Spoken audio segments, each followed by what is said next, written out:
Ninth race, number 2, clothes optional, driver to be announced, TBA on the 2 and the 9.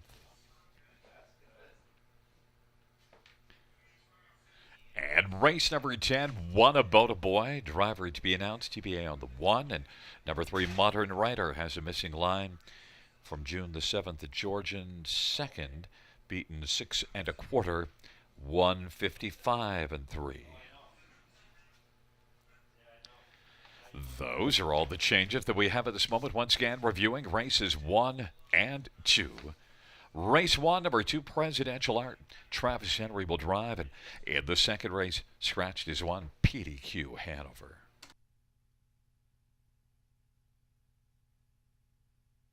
Is home to 8 outstanding pacers, including $2 million earner and O'Brien Horse of the Year betting line, who is new to Canada in 2022. Look for first crop yearlings from these 3 standout stallions in 2022. O'Brien Award winner and earner of over $1.4 million, Jimmy Freight, Horse of the Year and richest pacing stallion in harness racing history, McWicked, and O'Brien Award winner and Metro Pace champion, Stag Party.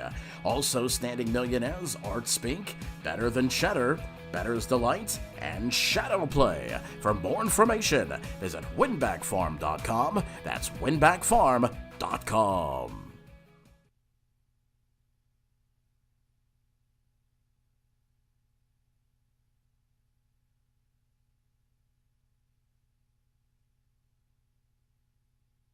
Winback Farm of Canada is home to 3 exceptional trotters. Archangel, Sire 2 2021 Super Final winners, Fashion Frenzy and Twin B Archie. My MVP, Sire 2021 Ohio Sire Stakes Final winner Herculesa. Look for My MVP's first Ontario crop and 2-year-old stakes action in 2022. Trixton sired many 2021 stakes winners, including Quattro de Julio and Beltassima. His first Ontario crop will fall in 2022. For more information, winbackfarm.com.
Field 4, race number 1 is on parade. One River Cruise, Jason Ryan for Robert Fellows and Nora Parks.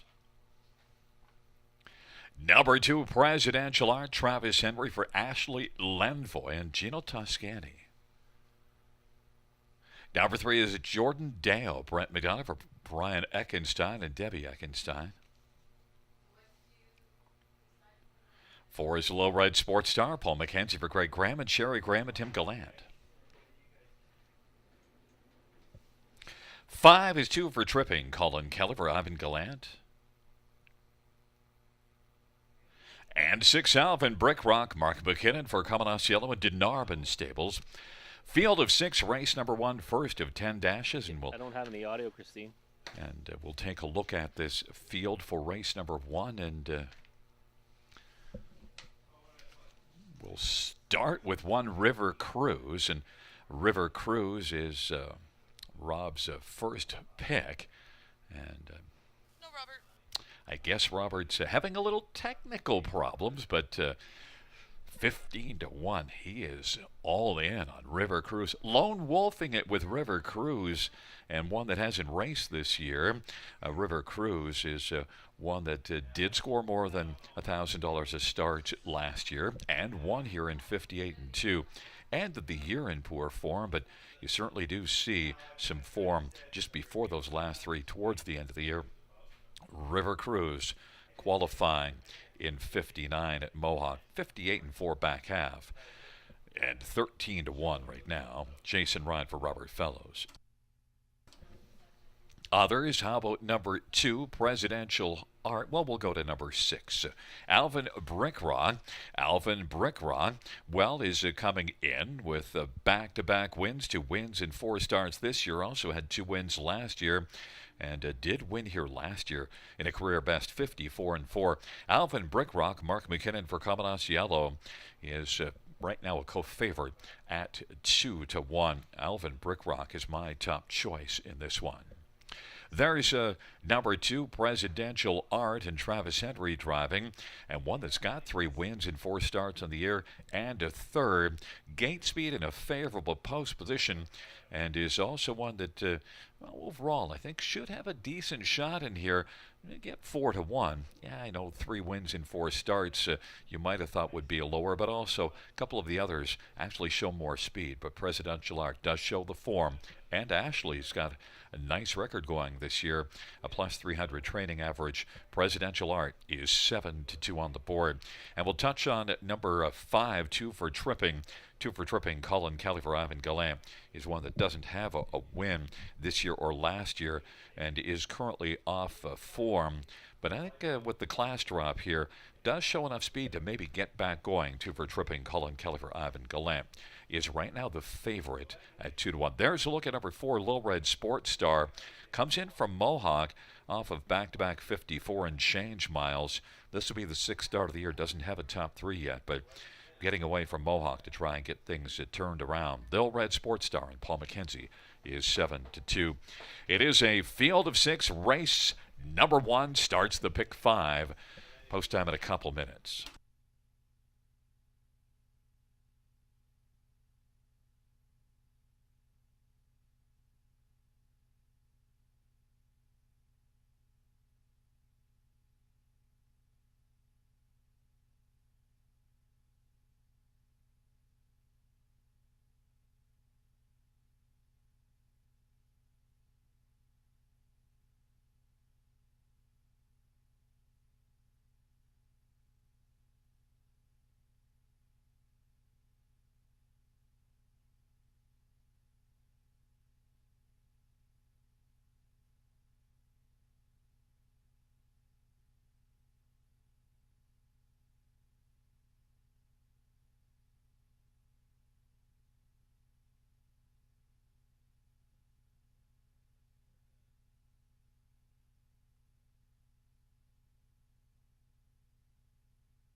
The starting gate is rolling for race number 1. River Cruise and Presidential Art on the inside. In the center, Jordan Dale and the Little Red Sports Star. To the outside, 2 for Tripping. And Alvin Brickrock. It is a field of 6, race number 1. They're at the top of the stretch. Here they come. Field all in position, gathering speed, approaching the start.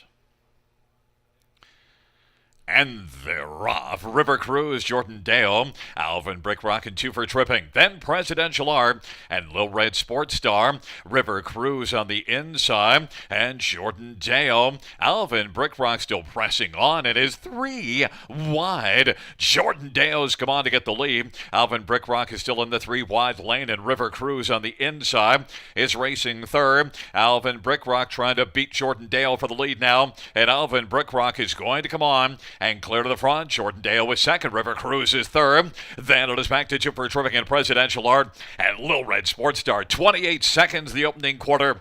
Alvin Brickrock and Mark McKinnon's got the lead. Jordan Dale is right there racing second. River Cruise on the inside. Here comes Lil Red Sports Star.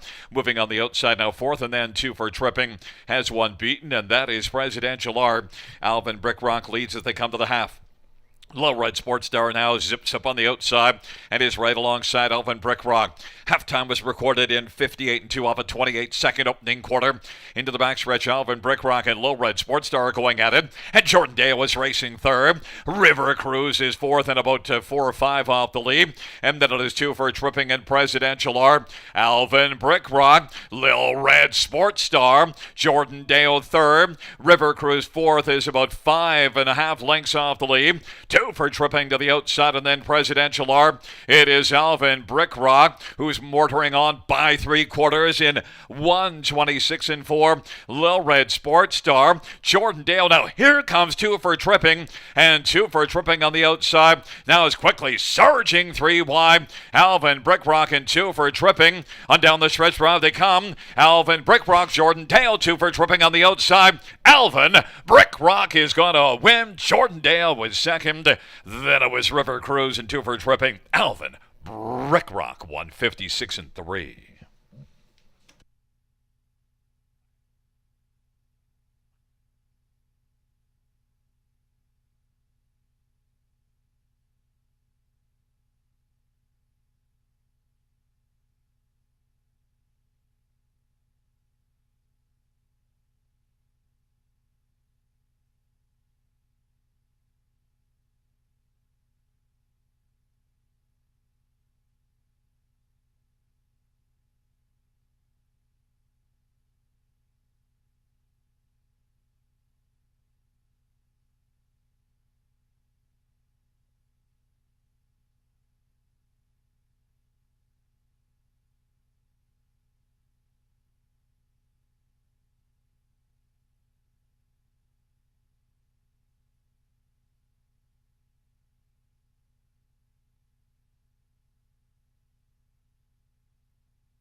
Back in front of us, the winner of race number 1. It is number 6, Alvin Brickrock, a 4-year-old bettor's delight bay horse owned by Dinarban Stables and Osceola Stables. Carmen Osceola is the trainer. Mark McKinnon is the winning driver, 3rd win this year and 5 starts on the season. 5th win lifetime for Alvin Brickrock.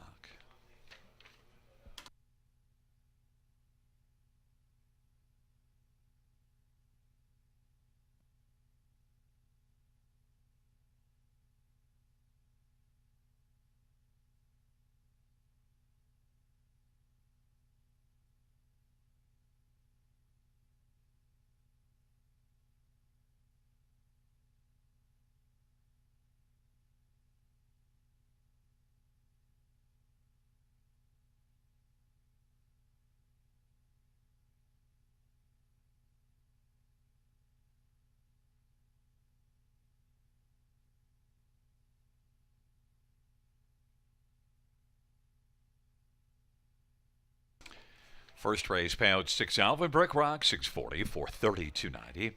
3 Jordan Dale 440 320. 1 River Cruise 310. $2 exact or $18.90. Dollar try 47.20. Dollar super 132.65.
The first race order finished from the top 362.541. That's 362.541.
Field for the second on parade. One scratch to Rave Review. Lauren House for Tim Myers. Lauren is the owner as well. Number 3, Larjan Leah. Ryan Roche for Mark Winnicott at Maximo Racing. For his big badge, Jen. Bo Brown for Waylon Eubank. And 5 is She's a Comedian. Jer Plot for Michelle Letarte and Jean Allaire. And 6 is Scarlet Dragon, Travis Henry for Steve Bossens and Brianna Eckenstein. And number 7 is Saws Rickeasy, Scott Colfer, Lori LePage, and Rebecca Williamson and Laverne Turnbull. We have a field of 6 with a scratch of 1, and I understand that, Robert, you paid your internet bill and they decided to let you come on with us. That was awfully great of you. So we'll get right to you with your thoughts on the second race. And how about number 5, She's a Comedian? I'm cutting you off from making some comment back at me. Yeah, it's okay. I'll let it go, Gary. But yeah, She's a Comedian. I couldn't look past this one here. 4 to 5 on the board right now. Figured she'd be around this neighborhood, odds on or even money or something like that. And last 2 starts, obviously taking on much tougher. Now returning to the condition claiming ranks. Third start for GRR, Plant off the claim, and I think she's going to go one direction tonight, and that's down the road. So she's my top selection on here. Well, 4 wins on the year. She's a Comedian, but boy, that last race is nothing to laugh about. So hopefully she is going to turn things around. That was a pretty nice middle half, though. 54-4 in the middle half. Number 2, Rave Review, is one that, well, you reviewed as possibly the second best one in here. Only 1 win on the year, but is 8 out of 13 in the top 3. Yeah, she's one that has been a bit camera shy this season, but like you said, hits the board with frequency. I like the way she's scoring down right now. Nothing too flashy, but looks good on the track, and inherits the pole position. She's going to have that spot now for the 3rd consecutive start, and she's one that does have a little bit of snap off the gate, so I think she'll get spotted well and can certainly get a decent piece of the 7 to 1 right now. I think that's a bit of an overlay on Rave Review. Number 3, Larjan Lena, is one that, well, I've seen a fair amount of at Flamborough Downs, and I've seen some really strong efforts, but sometimes can be a little inconsistent. But last race was really good. The thing to note, though, moves up. A lot of those wins and fine performances were in the bottom class. Yeah, it's a bit of a different story in tonight's race for Larjan Lena, but I think she's certainly capable in here. I mean, she's been second or better in 4 of her last 5, and like you had mentioned, she is the type that can be a little bit inconsistent at times, but when she's on her game, she's tough to beat. That last effort at Flamborough Downs was a real strong effort. Now, that was on May 22nd, so there's been some time between that start, but I think she's definitely, one of the players in here. If you don't want to take the short price and She's a Comedian, I wouldn't begrudge you for taking 5 to 1 or so on her. Now, listen, my top 4 are 6, 5, 2, 3, so after your first 3, I got the 6 in front of all of those. So number 6, Scarlet Dragon, is one that you didn't like, but look, I like the closing effort last time out, despite not really getting a lot out of it, finishing 5th. But Steve Boston certainly puts up some strong numbers. Scarlet Dragon, I think, is one that could fit pretty well here. You do see some decent overall speed that compares well. Yeah, I mean, you probably throw her last out. She had post 7, got away 7th, was a long way out of it in the early stages, and went a pretty big 3rd quarter to try to get back into the race there. I'm kind of, I don't know, I kind of get pulled in different directions with this horse because I've seen her produce some real good efforts. Other times I've seen her look pretty rough on the track. So I'd like to see her, over this surface one time before I'd really consider picking her anywhere. But, 8 to 1 is certainly not a bad price on her. I don't know if I'm lone wolfing it because I didn't see the other picks, but 8 to 1 is definitely a decent price with Scarlet Dragon. As the field is moving in, it is a field of 6. We have the scratch of 1, PDQ Hanover, and taking up positions. It'll be Rave Review with Larjan Lena on the inside. In the center, it is Big Bad Jen, and she's a comedian. On the outside, Scarlet Dragon, Saul's Rickeasy. Field of 6, race number 2.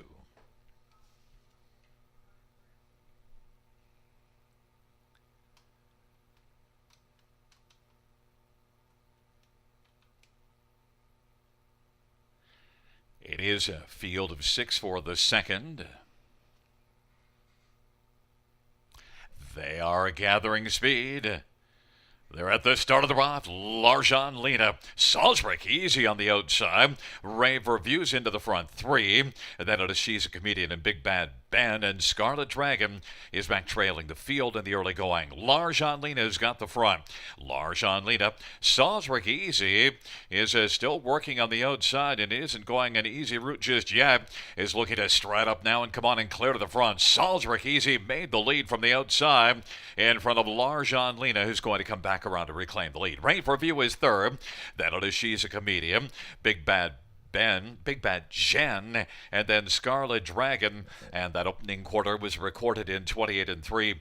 Larjan Lena and Ryan Roche has a lead of about 2 1/4. Salzburg easy second. Rave Review third. She's a Comedian now is going to swing to the outside. Then it is Big Bad Jen, and then Scarlet Dragon is moving out and is on the back of She's a Comedian and is moving up. It is Larjan Lena who's got the lead. Salzburg easy racing second, but a burst of speed from She's a Comedian on the outside. And they went past the half in 58 and 2. And into the backstretch they go. Rave Review. And then it is back to Big Bad Jen. Scarlet Dragon took out and then flattened out. It is Larjan Lena as they race their way on towards 3/4. And on the outside, getting closer, She's a Comedian and GRR Plum. And then Salzburg easy on the inside third. Big Bad Jen, Rave Review, and Scarlet Dragon. But Larjan Lena is large right now. And now has stepped out to a lead of 3. Salzburg easy is racing second. She's a Comedian. Out wide, Scarlet Dragon is kicking hard late. And then it is Big Bad Jen and Rave Review. They turn on down the stretch ride. Larjan Lena as they come on down the stretch. Salzburg easy. Big Bad Jen and Scarlet Dragon. Larjan Lena. Big Bad Jen was second. 3 across the track for third. Might have been Scarlet Dragon. Also there was Rave Review. 156 and 2. A large effort, Robert, by Larjan Lena. And we both know she's capable of those types of efforts, Gary. You get to see a lot of her, and today again she went to the front and just pulverized this group. I mean, She's a Comedian, came first over as the odds-on favorite and had nothing to really offer to get past this one. And not the best result for my top selection of the race, but it keeps me alive in the pick 5 wager and some decent value on Larjan Lena at 7 to 1. And then also what's kind of interesting in this dash is that my top pick, Scarlet Dragon, made a move out coming up to the half and kind of flattened out, and then made a huge move all around that final turn, but just had way too much work to do. Yeah, had a lot of work to do. And I mean, that's what I've kind of seen from her in the past as well. I mean, she's kind of a big move type horse, like a one big move horse, and that's what she did tonight to get a piece of it. And Rave Review, I think, might be one to look at for next time. She was kind of held up for a lot of the mile. I thought she was going to land the 2-hole early, and then ended up relegated to the 3-hole, which sometimes isn't the best place to be. So I might take a look at her for next time. And number 7, Salzburg easy, also the next time that this one were to draw inside. Spent a lot of energy early and really did race pretty well. Yeah, she got away really well off the gate. It's not easy to get to the lead that quickly from out there. And post 6 tonight, and I think one that, like you said, draws inside, maybe can have a better result. We have a 3, 4, 6, 2. 6 Scarlet Dragon does get up for third. And look at the tote board: 7 to 1, 6 to 1, 9 to 1, and 6 to 1. That's going to be a nice superfected ticket. Larjan Lena is on top of that ticket. Back in front of us, a 4-year-old State Treasurer Bay mare, owned by Maximum Racing, trained by Mark Winnicott. Ryan Roche, Baby Shark, the winning drive.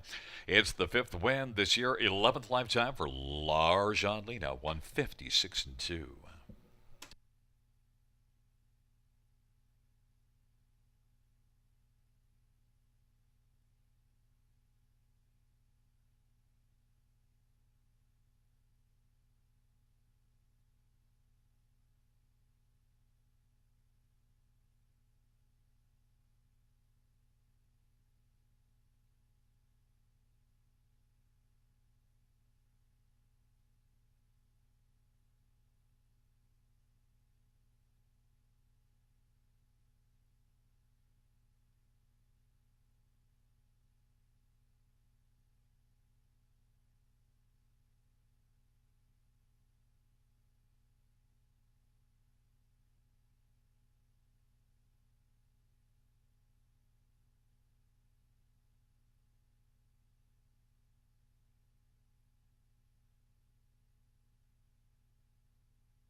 The second race payouts 3 large on Lena, 1640, 660 and $8 for Big Bad Jen, 780 and 660, and 6 Scarlet Dragon, 770. The double of 6 and 3 is 4030, $2 ticket.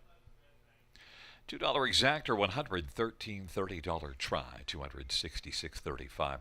Dollar super, $465.20.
Field for the third. On parade, 1 micron, Andre Goy for Ron Ash and Mike McLaughlin.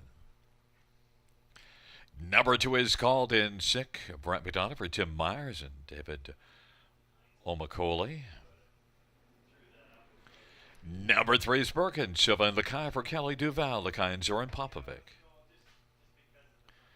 And 4, Eddie's Crusade. Colin Kelly for Anthony Beaton and Hunt Racing. 5 is Running on Luck. Scott Gold for Sean Hyatt and Kyle Stretch.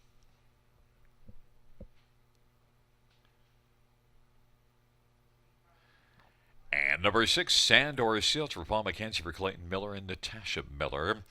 And 7 is scratched. It's a field of 6. And, Robert Sandor Sealster looks like heading back to the paddock for an adjustment. But your top one here, I know that between the 6 and 2, there's some interest between both of them. But 6 Sandor Sealster, 6-1 on the board is your top one. You get a much better price. Yeah, I thought that's what it would come down to. I really felt that Called In Sick would take a lot more support than the 6 Sandor Sealster. Obviously, post position edge is huge between the two, but I just figured that, going to that start 2 back at Flamborough Downs, had post 6 in that occasion, and it was a real easy winner, won by more than 2 lengths, and did so impressively. Last time, post 8, you know what we do with that one, Gary? We put a strike right through it. We don't worry about that one, and I'm hoping that we see similar tactics tonight from post 6 here at the River. So I thought the discrepancy would be a few points anyways. Right now it's more than that, and I'm happy to try Sandor Sealster at 7-1. Yeah, it even just went up a tick. Number 2, Called In Sick. There's no value there. And talk about sick. Well, was scratched vet sick last time out. That's an iffy pot, a smart hitter. Yeah, it is, and it looks sharp on the track. So I would say that maybe you're not as concerned about that now, but coming off of vet scratch sick at 1-2, it's a pretty tough pill to swallow. The effort was good last time, May 23rd at Western Fair, to get the job done by more than 2 lengths, and 58-1 on that track.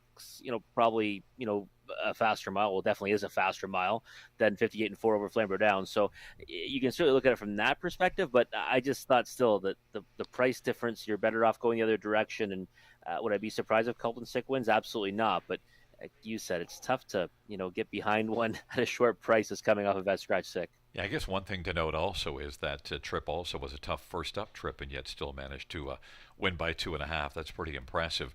Called In Sick 1-2. Tough to get behind. Number 4, Eddie's Crusade.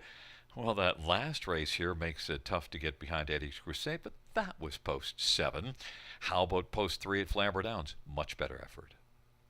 Yeah, it was, and that's I actually toyed with kind of putting this one on top, looking for value, right, to try to beat the favorite here. And I originally was thinking, leaning in Eddie's Crusade's direction, but that last effort's a bit concerning. The 32-1 is what's concerning. I don't mind a horse going out there and finishing up the track when you have post 7 on a half-mile surface, but you still want to see the horse finish their mile off a little bit stronger. But 2 back, it was a decent effort, and I think that if he comes back to that one, you've got to think he's going to be in the conversation in this race, and right now getting completely overlooked in my opinion at 8-1.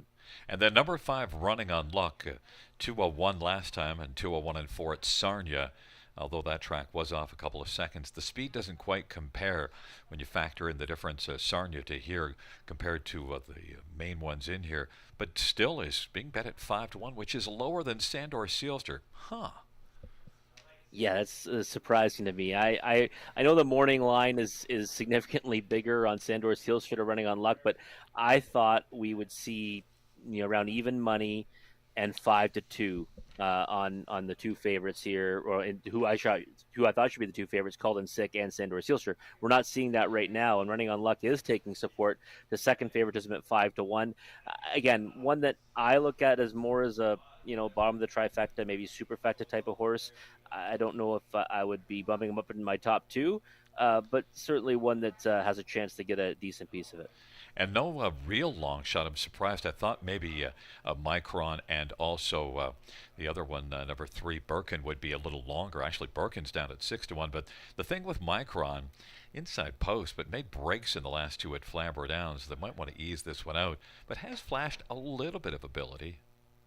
Yeah, I think that one was kind of interesting for me. I almost put that one on the bottom end of my superfecta ticket, and then said, you know what, I'd rather just watch this time because of those breaks in stride. I mean, that qualifier last time, obviously at Mohawk Park, 59-1, and how does that translate to here? Probably, more like his 201 miles at Flamborough Downs. So I think he might be able to be one to get a small share here, but I will say I'm surprised as well that the horses other than Called and Sick are all around the same price. I thought there would be a much bigger discrepancy between Sandor, Sealster, and the others. Well, I'm loving your price of 7-1. I would have assumed this one would be about 3-1 is where I thought it would be, and now it went up to 8-1. So, Called in Sick at 2-5. I'm actually going to cheer for you and Sandor Sealster because I want to see the price rather than win with a 2-5 shot. That doesn't make me proud.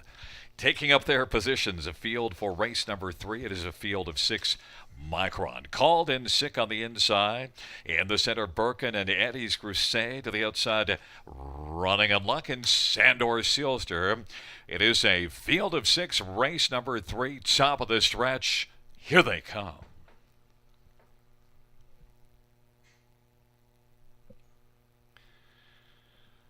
Field for the third is at the start of the round, and Birkin will leave out well. Called in Sick, Running Amok on the outside. Sandor Sealster, then Eddie's Crusade, and on the inside, Micron. They race around that first turn, and right now it is Called in Sick who's got the lead. Running Unluck is going to drive on the outside, and then going off stride went Micron. Birkin is racing third in the early going. It is only 3 off the lead. Now Eddie's Crusade is going to take over fourth, then Sandor Sealster on the outside fifth, but is about a dozen lengths off lead. Called in Sick is going to reclaim the front. Running Amok is racing second. Birkin third. Eddie's Crusade is fourth. Then Sandor Sealster and Micron. And it is Called in Sick. Went all the way down to 1-5 and Called in Sick. And Brett McDonald has got the lead. And as they race off the turn, heading up towards the half, it is Running Unluck who's racing second. Birkin third. Eddie's Crusade is fourth. Sandor Sealster has one beaten, and that is Micron, who made an early break. They race their way on past the half in 58 seconds off a 28-1 opening quarter. And it is Called in Sick, who's looking plenty healthy right now and leads it about 2 lengths over Running Unluck. Birkin third, and now Eddie's Crusade is going to move on the outside. Sandor Sealster follows Eddie's Crusade, and then it is Micron and Called in Sick as they race on to 3/4. Called in Sick, Running Unluck. Eddie's Crusade third, Birkin is fourth, and then Sandor Sealster and Micron. Another break in stride, and they work their way on towards the top of the stretch. Off 3/4 of 1:27-4, and it is Called in Sick as they turn from Running Unluck at Eddie's Crusade. Down the stretch road they come, and Called in Sick, and Brett McDonald is just sitting chilly in the bike. Called in Sick, Running Unluck, then finishing third. That was Eddie's Crusade, and Birkin was fourth, 157-1. Called in Sick was plenty healthy in the third, Robert. Yeah, no one was beating Called in Sick tonight, and I think it's safe to say he's good to go, and all things are fine with Called in Sick after that vet scratch sick, because he was large and in charge. My chances were out the window right off the gate. Sandor Sealster tried to leave out. When you have the 6-hole, any outside post, horses inside of you, that many inside of you leave out, you're going to be in big trouble. He got spun wide of the first turn and then kind of got bothered too by the breaker. So ended up finishing fourth, but it didn't matter. I don't think anyone was beating Called in Sick tonight. And it was a decent effort by Running Unluck. That's one to keep an eye on. That actually, Running Unluck, I thought, put in a pretty decent performance. Wasn't going to win, but raced well. Yeah, and floated up to 15-1, right? We actually thought that one would, go off at a higher price than the 5-1 he was offering, and he went even to a bigger number than I expected at 15-1, and raced, pretty well to be the runner-up. Eddie's Crusade finishing third, and Birkin, the one we didn't touch on, and the thing with Birkin, I see that 1 mile of 56-4, but a lot of other miles that weren't anywhere near that. But Birkin at 13-1 managed to get in front of Sandor Sealster, who's one that will need another start. Yeah, I think Sandor Sealster's one you can look at for next time. Obviously, look for an inside post, and again, it's a really tough spot to be in when that many horses leave on the inside of you. And he kind of had a troubled journey, and I like the fact that he still rallied. I mean, I thought he could have been fourth or maybe even third, and he ended up not getting there. But I'll certainly keep an eye on him for next time. Well, just one to try to come back to at some point to get some of your money back on. Called in sick, Exactly. though, at 1-5. Not a lot of money there, but on top 2-5-4-3. Called in sick coming back in front of us. Called in sick. A 3-year-old Better's Delight, Bay Gelding, owned by David Omacoli. Tim Myers is the trainer. It's the second win in just 3 career starts. Called in sick. And Brett McDonald takes race number 3.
The third race payouts to called in sick 270, 210, 210. 5 running on luck 620, 284. Eddie's Crusade 310. $2 exactor $19, try 26.65. Dollar super 67.85.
Field 4, race number 4 is on parade. 1, beat reporter Garrett Haruni for David O'Brien and Charles Windsor.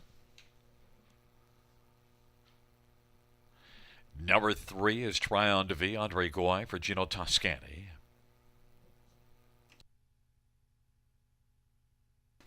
Four is Fill the Bank, Tyler Borth for Graham Burgess.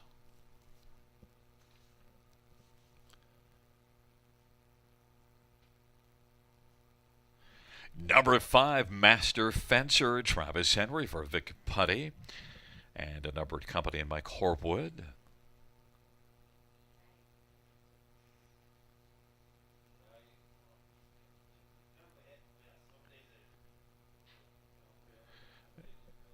Note that number 2 is Better's Jet Ray, Ryan DeRoche for Gary McDonald and Joan Henhock. And he is back in the paddock. It's a field of 5 for race number 4. Well, let's get a look at this field. And Robert, last race we remarked we were surprised at the low price and called in sick. Nobody is shocked to see beat reporter at 3 to 5. It probably is going to drop from there more likely than go up. Yeah, I would think so. I'm definitely not surprised that he's odds on right now and looks sharp on the track. And I think 4 to 5. Yeah, I think we'll see that likely go lower come post time. He's got the pole position to work from. Last time was a tough trip. He was stuck first over a long way before fading to 5th and faced much tougher. I mean, Sumac Angel, I would take in here any day of the week, pretty much at any price. And that was known as a 15,000 life. This is known as a 10,000 life. So there's even a decent discrepancy there. And I think he's clearly the one to beat. And that line, April the 21st at Flamborough, he just romped and 1 in 57 and 3, which really measures well against this field and which is cooking all the way. Beat reporter going to be tough to beat 4 to 5. So if you look for an exactor ticket, you went with Tryon DeVie as the one to try underneath and 7 to 1. And you do see some decent lines in the last 4 starts, including a win. Yeah, the efforts at Sarnia were decent, and going back to May 7th, he able to get his picture taken, and he's done so more than anyone other than beat reporter in this field with 2 victories in his career. Others in here only have 1 victory so far, and I just think that he's one that's been racing well. He's had to work from outside posts in some of those efforts as well, so I think we'll see him likely put into play tonight. And right now at 8 to 1, he's certainly the one I would probably lean towards for the exacta spot. Number 4, Fill the Bank, didn't do much as a 2-year-old in 12 tries and really wasn't getting all that much accomplished before to the last 4 starts, but then came on 4 races ago with a third, followed it up with a third, then wins. That last race, I could maybe stroke that one out. Moved up and tried non-winners at 2, which is well above here. And look at the winner, Alvin Brickrock. We saw that one earlier. Yeah, you always like it when you see a horse that, last time competed against one that's come back to win, and Alvin Brickrock raced fantastic tonight. And like you said, that's a far cry from this class. That non-winner's a 2 spot at Flamborough. So, you're looking back to that winning effort 2 back. If he comes back to that one, I think he can certainly be in the conversation in here, but likely racing, for the place spot or the bottom end of the trifecta. Number 5, Master Fencer, raced on Tuesday at Mohawk, and it wasn't much of a line. 8th beaten 30 in 2 minutes. But the start before that at London from off the pace in 58 and 4. And look at the one at Flamborough, 56 and 4 in a grassroots. That speed kind of jumps out in terms of against this field. Yeah, it does. I mean, following speed, right, Gary? We see that sometimes will be much quicker than, when they're actually up in a race and competitive. So I think that might be a bit of a knock against that line there. But, I'm willing to throw the last one out because it's at Mohawk Park against much tougher. And you look at this season, he's 4 for 8 so far in the top 3. So would it surprise me if he landed somewhere, on the ticket? Not really, but I think that he's certainly up against it in here. He's got the uttermost post in the race, albeit it's only post 5. But yeah, I think that a smaller share, bottom end of the try or super is probably the ceiling. And there's the other one in this field too. Better's Jet Ray. We didn't touch on this one. First time starter this year. A gray, a 5-year-old moving in behind the gate at 6 to 1. But number 1, beat reporter, has dropped a little bit from where we talked at 4 to 5 down to 3 to 5 right now. It's a field of 5. Beat reporter, Better's Jet Ray on the inside of the center. Tryon DeVie to the outside. Fill the Bank, Master Fencer. Field of 5 for the 4th dash on a Friday night, and batter's Jet Ray went off stride. Field is at the top of the stretch. Batter's Jet Ray off stride as the field comes to the start. And Fill the Bank will leave quickest. Try on to V on the inside. Beat Reporter. Beat Reporter on the inside using that post one advantage to drive on through now. And Try on to V is racing second.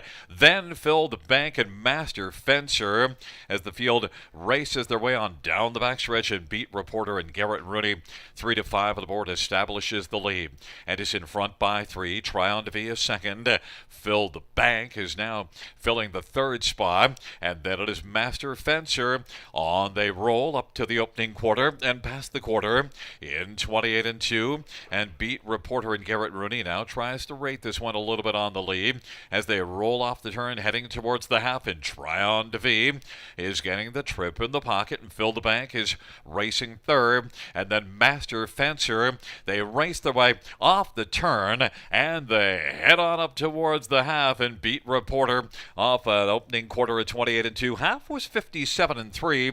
Try on to V is racing second. Fill the Bank is third. Then Master Fencer is racing fourth as they work their way on into the backstretch. Beat Reporter leads it by a couple of lengths. Try on to V is still there in the pocket, about 2 1/4 off the lead now. Then it is Fill the Bank. Master Fencer is going to come to the outside. They roll on towards 3/4. Beat Reporter, and now Try on to V gets up a little tighter in the pocket. Master Fencer is looking to take over third from Fill the Bank on the inside. They roll towards the top of the stretch. 3/4 was 127. And Beat Reporter, Try on to V, is going to try to the outside. Beat Reporter as they turn for home, though, gets a little bit of urging and drives on. It is Beat Reporter as they come on down the stretch. There is no beating Beat Reporter. Try on to V was second. Fill the Bank third, and then fourth was Master Fencer. 156 and 4 is the mile time. Beat Reporter. Well, Rob, if you've got a low priced favorite, one way to cash a ticket is to get all four in order. 1, 3, 4, 5 were your top four, and that's the way it came. Yeah, sometimes it works out, Gary. I mean, it's a little easier to do it when it's only a 5-horse field, right? But yeah, Beat Reporter much the best as we expected, and Tron DeVee was one I thought that would get put into play. Sat the 2-hole, maybe looked like he might want to take a shot at that big favorite on the turn for home, but then ended up a few lengths in arrears at the wire. But not a bad exacta, really. The probables showing $9. I mean, off a 3 to 5 shot, that's not too bad. Absolutely, and a 1, 3, 4, 5 ticket at least is something better than just having your 3 to 5 on the one and taking that money. I should mention that the judge is looking at the break of 2 Bettor's Jet Ray. Bettor's Jet Ray made that early break in stride. I was a little surprised that Beat Reporter didn't pick up a second panel breather, but it didn't matter. No, it didn't matter, against that group. I mean, he just fits so well, in this class, and had been racing against tougher and really showed it tonight, and didn't want to get stuck with that first over spot that he had last time. He kind of was a delayed move from the rail. You can do that because you've got that advantage on the turn, and then he pushed through with the lead, and it was just tons the best. And also I should mention the judges reviewing also the break of 5. Master Fencer made a break after the start. 1, 3, 4, 5. You nail the top 4. You didn't pick up the first 3 races the other night. You were slow off the hop in the first 3 and then got it rolling. So starting the same way again here, getting rolling starting in the 4th. Hey, we're just getting started at this meet, right, Gary? I'm gonna be a bit of a slow starter, but we'll get it down, right? We'll start winning in bunches. You're a closer. That's right. Always a closer. A late winner is always better than an early winner. There you go. Well, coming back in front of us is one Beat Reporter. 3-year-old sports rider Bay Gelding, owned by Charles Windsor, trained by David O'Brien. Garrett Rooney, the winning driver. 4th win in 8 starts for Beat Reporter. 156 and 4.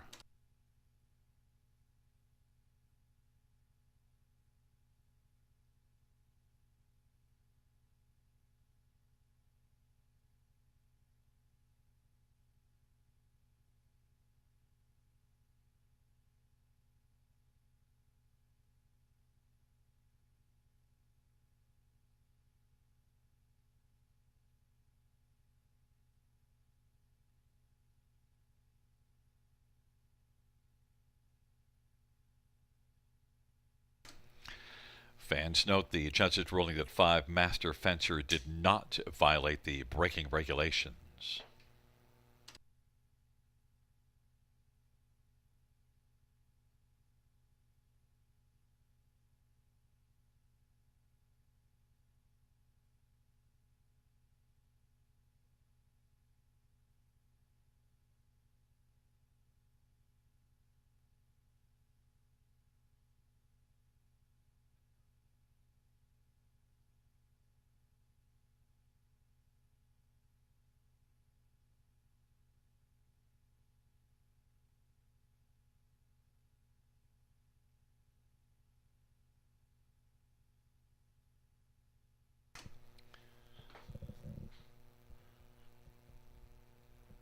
The fourth race payouts: 1. Beat Reporter, $3.50, 240, 210. 3. Try on V, $4, 240. 4. Fill the Bank, $280. $2 exactor, $9. Dollar Try, $12.40. $40 Super, $19.50.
The fourth race order finish from the top: 1, 5, 2, 3, 4. That's 1, 5, 2, 3, 4.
Field 4, race number 5. 1, Let's Roar, Anthony Hahn for Meg Crone at Hut Racing.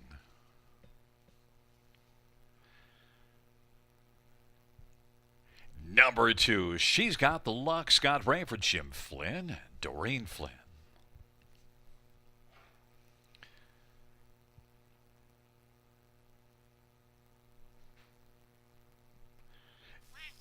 Number 4 is Brian Down Lilibet, Ryan DeBrush for Mike Stamp and Janet Larcombe. 5 is Keep It in Perspective, Travis Henry for Paul Beacons and Stacy Newman and JJJ Stables.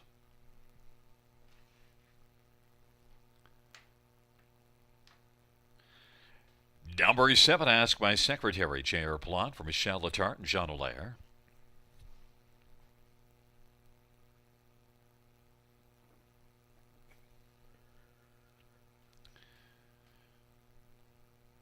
Number 3 will be See You Princess Bo Brown driving and training, and 6 is Steely Dawn, Tyler Borth for Bud Sinclair and Lindsay Sinclair. Shall we get a look at this field, Robert? And number 1, Let's Roar, is 4 to 5 on the board. Those last 2 races didn't scare either of us off. We still went with Let's Roar inside post 4 to 5. Yeah, most importantly for her, this is a big-time class relief. She's moving from an open non-winners of 50,000 life to a condition claimer. First time she's been tagged in her career. She looks good on the track right now. It's a horse that I've been fond of. She's only got 1 victory in 10 starts this year. She's hit the board 6 times, and those 2 efforts maybe look a little bit underwhelming. But this is now her 3rd start back off a layoff. So rail control, I like Let's Roar here a lot. She was my single in the pick 5, and it's not paying too bad actually, all things considered. I mean, it was pretty logical other than a price that we had in race number 2. And you don't often see a Meg Crone horse come out and just not race all that well. So really, I expect this one to come out really strongly here with the class drop. She puts up some decent numbers. Anthony Hahn driving. Even money on the board. You went to number 2. She's Got the Luck as your second choice. 9 to 2 on the board. 55 and 4 at Sarnia. Faster track, but also you see some recent speed at London.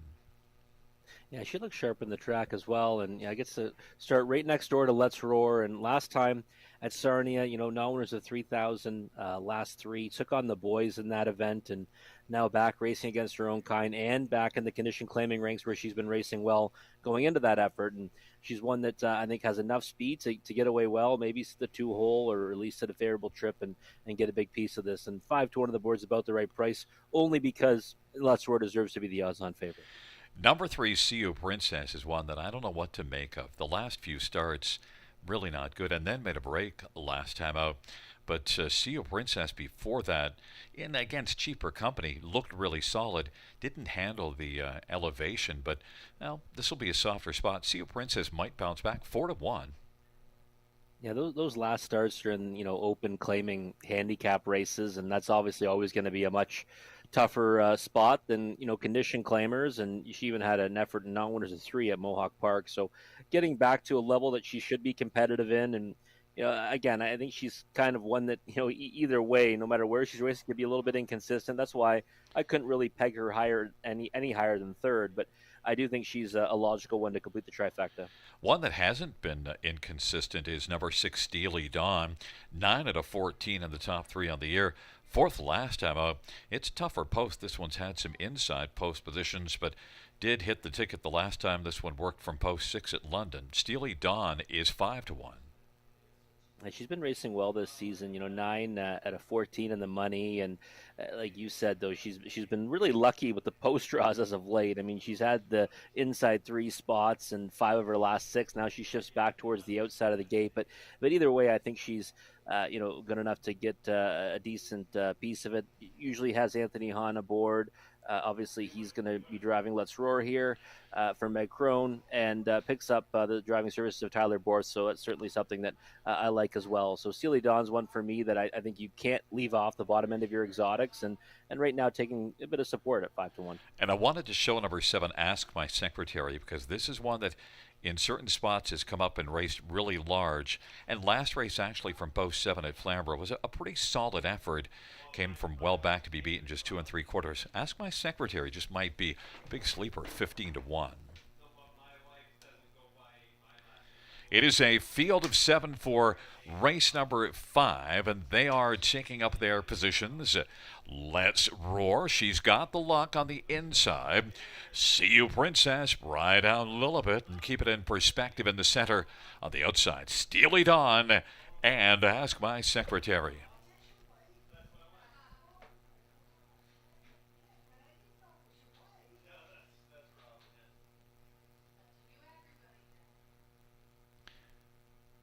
It's a field of 7 for the 5th race. They're into the stretch drive.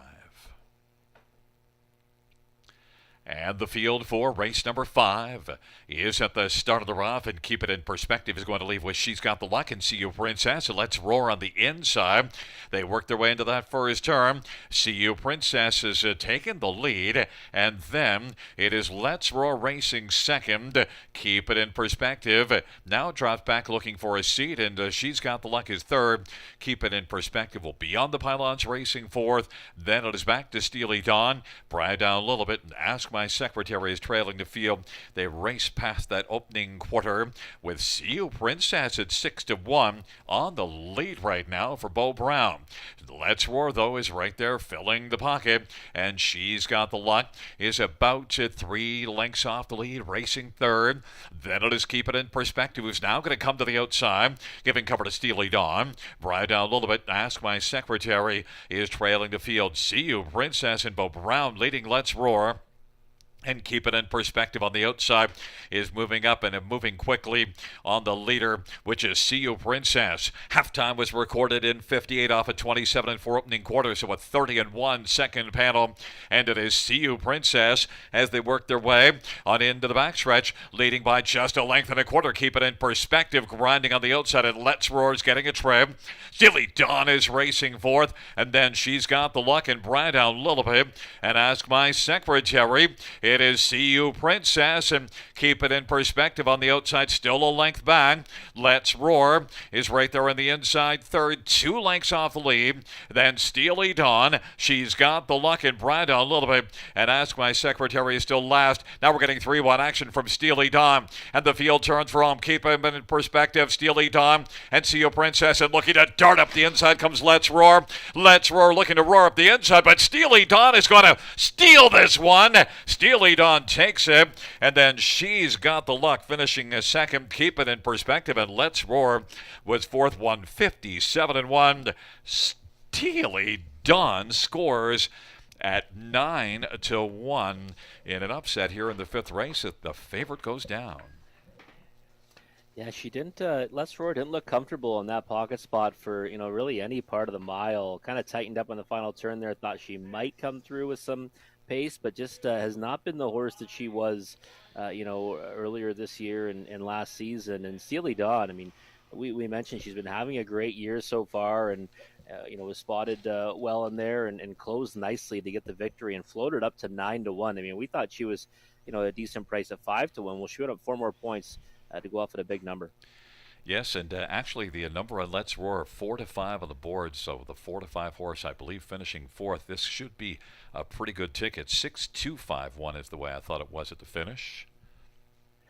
Yeah, and how about the pick 5 tonight, Gary? $170 for 20 cents. I mean, you beat a 4-5 shot on the end, but I mean, pretty logical throughout the sequence. And Steely Dawn wasn't impossible to have here. I mean, this is a monstrous payout, really, for what's come in tonight. Yes, a 6-2-5-1 is the top 4. 9-1, 5-1, and 4-1. Also, the tribe will pay decently when you get the favorite down into the 4th position. Ask My Secretary, one that I touched on late, sat back, and I didn't really, I wasn't all that impressed. But as She's Got the Luck, your second choice, does manage to finish second. Yeah, she actually closed well to get into that spot there, and really, I mean, this is a race where, again, you just had to. We kind of mentioned Let's Roar hasn't been on her game, right? So if you were a believer in she's one to play against, I think it was pretty easy to score. But for me, I thought she'd come up with a better effort. But I think it might be back to the drawing board for her. Well, number 6, Steely Dawn, scores a 5th win on the year in 7th lifetime. Steely Dawn, a 5-year-old Badlands Hanover Bay mare, owned by Bud and Lindsay Sinclair. Bud Sinclair is the trainer. Tyler Borth victorious with Steely Dawn in 157-1.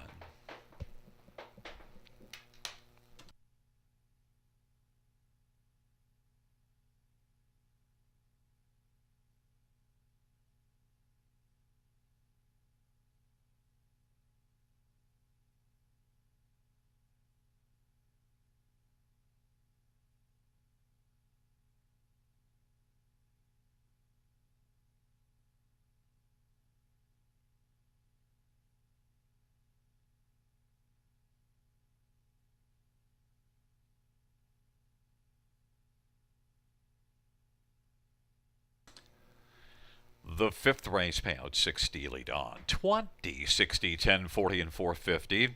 She's got the luck 593.85. Keep it in perspective 330. $2 exactor, $225.90 try, $245.55 super, $451.25, and the dollar pick 5 of 5, $852.60.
Field 4, race number 6 is on parade. Scratched is 1, Sea of Hope. Number 2, Latte Sealster, Scott Calder for Jason Sherman. Number 3 is Layla Blue, Tyler Borth for Doug Good. Number 4 is Custard Light, J.R. Plot, drives and trains and owns. 5 is Catch an Ace, Anthony Hunt for Rachel Andrew. Number 6, So Frisky, Colin Kelly for Anita Willett and Luke Willett. And number 7, Manhattan Night, Brett McDonough for Anita Willett and Luke Willett. Field of 6, race 6, preferred 2 and 3 handicap. Fillies and mares on the pace. And, well, let's bring in Rob for a discussion on this fine group of fillies and mares. And, well, Rob, you are lone wolfing it with So Frisky. Explain it to me. Well, that's there's the wolf. I just like her in this spot. I mean, last time I thought she went a real difficult trip at Western Fair. She ended up finishing second, beating half a length to her stablemate, who draws outside of her tonight. And she's been a half-mile specialist type. She's also raced well at Mohawk Park recently. And when I look at her compared to Custard Light, I think that they're kind of, similar, and they're right around the same. I would say class level. So you're getting 4-1 on one, 6-5 on the other, and I think that So Frisky's a better horse and a half. So, yeah, I'm going in that direction, and I think that the price right now is certainly attractive. Well, you certainly do get a good last race. That was a strong, coming first up and battling and sticking tough all the way to the finish. Yeah, she did, and that's really what So Frisky does. I mean, sometimes, when she gets outside posts, she has a hard time getting into the race, but I think she'll get put into play tonight, and even if she doesn't off the switch, I think she can work her way into it. So, again, 9-2, if that price holds, I think that's some value on So Frisky. And, of course, who beat So Frisky last time out? Manhattan Night for a third consecutive win. Post position on the outside, but field of 6 maybe doesn't matter all that much. Yeah, I meit's the scratch certainly helped. I mean, still the outermost post in the contest. I mean, she looks good in the track scoring down right now and should be brimming with confidence, right? I mean, she's So Frisky stablemate and last time, got the better of her and is one that, again, just depends on what the trip scenario is. I don't know if she can get to the front tonight, and that's where she's been winning.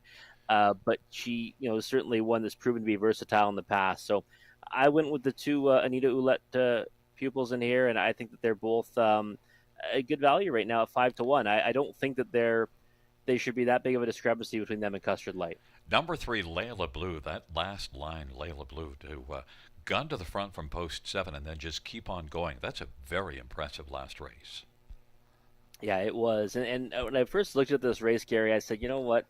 She's got a big edge over, Custard Light, So Frisky, the two horses that I have on top, So Frisky and Manhattan Night, just because she draws inside of them, and she does have gate speed when she wants to flash it. So I originally was thinking about leading in her direction. I just don't know if she can kind of handle the heat in this class. I think it's a pretty solid group, for the level. So I ended up putting her in the third spot just on, early speed and maybe sitting a trip, but one that I wouldn't be surprised if she goes a long way on the engine if she can get there. Number 5, Catch an Ace, is the one you used for fourth. You didn't use Custard Light, who is the favorite in your top 4. Catch an Ace, back-to-back wins, last race, post 7 London. Yeah, I think that Catch an Ace is, a horse that is, again, post-dependent at times. That win at London 2 back, certainly she was aided by having the pole position, but one that I think could still get a piece of it in here. And for Custard Light, I mean, that's, I would say my 5th choice in the race for the high 5 wager. I think she's one that certainly has a chance, but I think overbet at 9-5 right now. I really do. And I would think that, any one of those horses can win this race. So I'd want to be on the bigger prices, which right now is on the outside of the gate.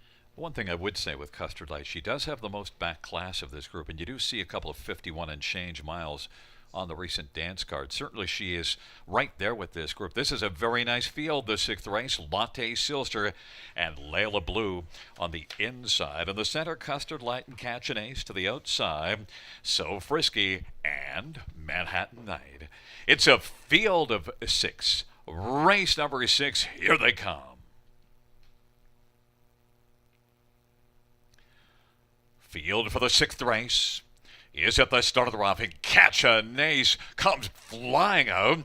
Latte Sealster, Layla Blue. Then it is Custard Light, So Frisky, and Manhattan Knight is back trailing the field. Catch an Ace is the one to catch in the early going and leads it by 2 1/4 over Latte Sealster. On down the backstretch they go. Layla Blue is third. Then it is Custard Light. Back to So Frisky, and trailing is Manhattan Knight. Catch an Ace, and Anthony Hahn has the lead as they race past the opening quarter. Latte Sealster at 16-1 is right there in the pocket on the back of Catch an Ace, and Layla Blue is racing third. Then it is Custard Light and So Frisky.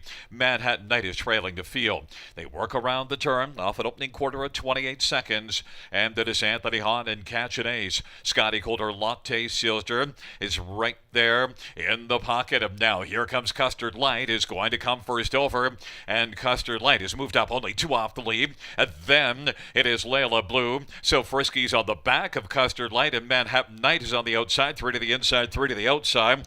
Half was 58 seconds, and it is Catch an Ace who's got the lead. The advantage right now is about 1.25 on the outside. Custard Light digging a little closer. Latte Sealster third. So Frisky is spotted second over fourth. Gapped a little in the cover of Custard Light, though. And then it is Layla Blue and Manhattan Knight. And it is Custard Light. Catch an Ace on the inside. They stride together. Now So Frisky is looking a little more frisky on the outside. And Latte Sealster has been getting a trip and could be alive in the stretch. And then it is Layla Blue and Manhattan Knight. The field turns from Custard Light and Catch an Ace off 3/4, 126-4.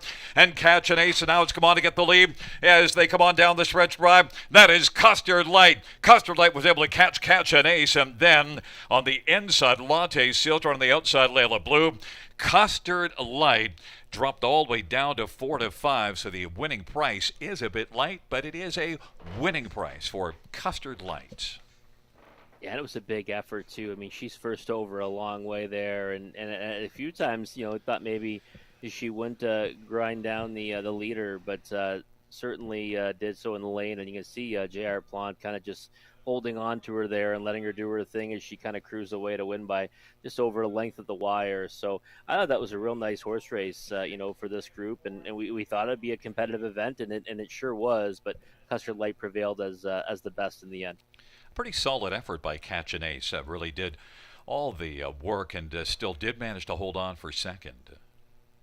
Yeah, and right off the gate, I said, "Wow, the complexion of this race kind of changes." I mean, Catch an Ace is the type that can certainly get there on her, get to the lead in there on her best days, and she blasted out of there to a clear lead, and gave Custard Light a pretty solid challenge for a good part of that mile before settling for the place spot. But 9-1 finishing second, that's certainly a nice effort from Catch an Ace. And then it looks it's between the 2 and 6 or actually. The 2 and 3, and they come in 2-3. Number 6, So Frisky, sitting second over. Things were fine, but just didn't look as sharp as I expected. No, not at all. And it was interesting because she kind of gapped out, and then she kind of closed back up on her cover again. And I thought maybe, okay, now we're going to see the So Frisky that I know and love, and she just kind of didn't have it in the stretch, so she had to settle for the bottom end of the super high five. But Layla Blue actually was one that kind of got a little bit unlucky in there and finished with a lot of pace in the stretch, stormed up to finish fourth, and almost got there for third. By the way, do you like custard? I don't mind it. Yeah, I don't mind it. Well, it's a dessert. How can you not like custard? Anything that's a dessert is likable. Okay, I can go with that. There you go. That's my food thought for the night. If it's dessert, it's lovable. Custard Light is back in front of us, and fans who bet Custard Light are loving this one. The 7-year-old Custard, the Dragon Bay mare, boned and trained and driven by GRR Plante. 6th win on the year, 31st for Custard Light, 155-4. I love custard.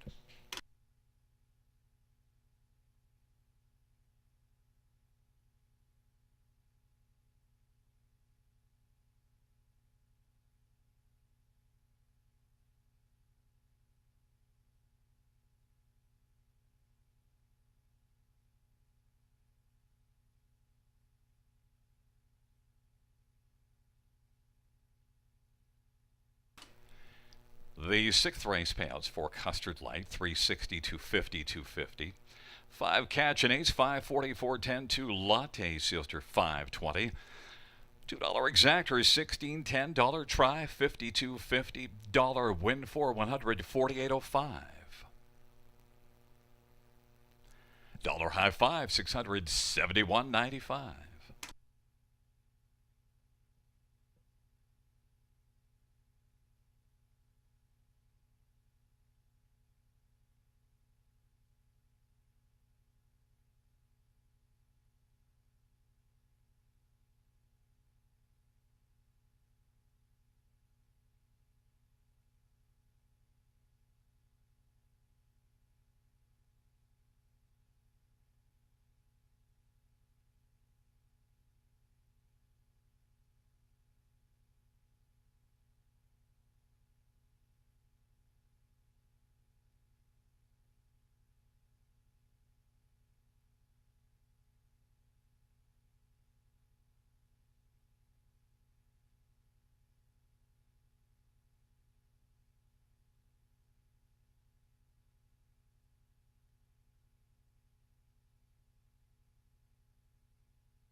field for the 7th on parade. One is late night dealer Samuel Fillion for Carol Voyer.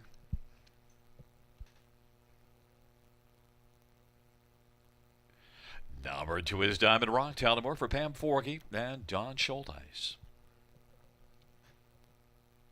Number 3 is Beef and Cheddar, Travis Ember for Cassidy Schneider and Matthew Chappell.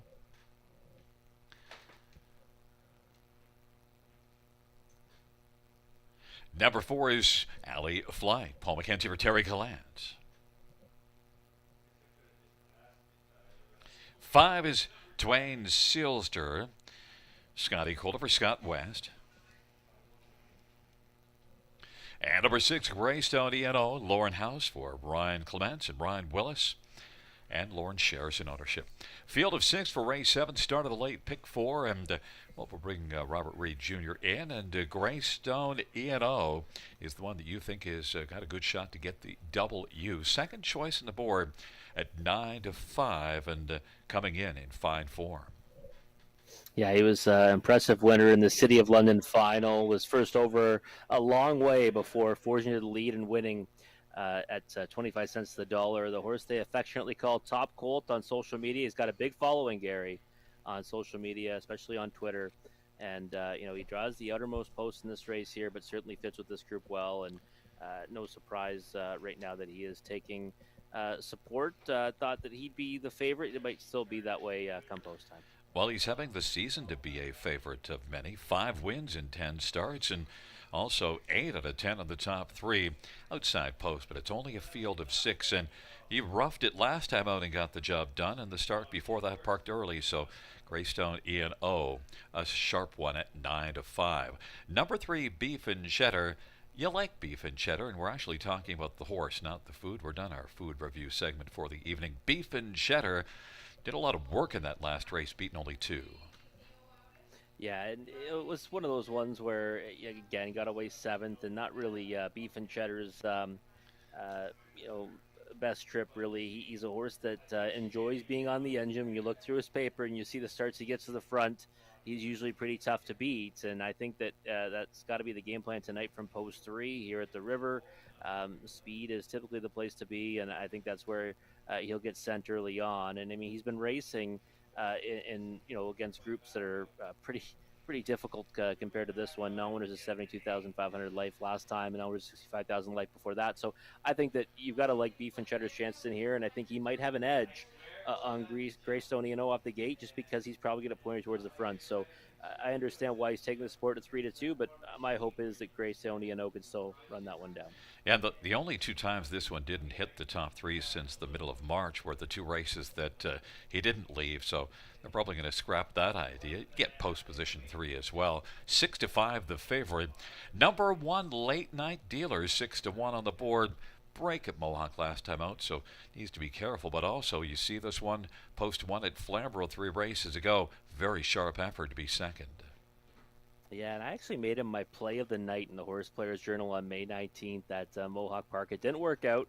Got away last off the gate and ended up finishing 7th, tried a wide move in the last turn, and has since added Lasix for the first time in his latest, made a break in that effort. Now second time Lasix, and sometimes that's, when Lasix becomes most effective. So I think that pole position to work from. This horse is a little bit intriguing in here, 6-1 on the board, one that I'll certainly have in the exotics, and hoping to see something better from late night dealer this time around.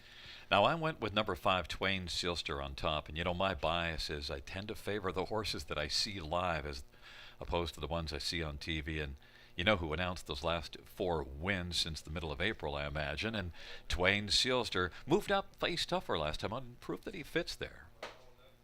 Yeah, he's been, listen, you can't really knock what he's been doing. He's hit the board in 6 of his last 7. He's got 4 wins over that span and has really found his form. And it's kind of an interesting race because I thought that he'd be one of 3 to take money in here. I put him in the 4th spot, and he's getting overlooked right now. I mean, he's 6-1, and maybe you could say he's the value on the board, really. So, I'll stick with Greystone E&O, but I certainly don't mind your selection at 6-1 here, Garrett. Well, your top 2 are taking all the money at 3-2. Well, now co-favorites at 8-5, but Twain Silster, I marked this one down as the one to bet in here at 6-1. We'll see if that's the way it goes. It is a field of 6, late night dealer and Diamond Rock on the inside, Beef and Cheddar and Alley Flight in the center. On the outside, Twain, Silster, and Greystone, E&O. Field of 6, 7th dash on a Friday night as we're gathered at the river. They're approaching the top of the stretch, and here they come.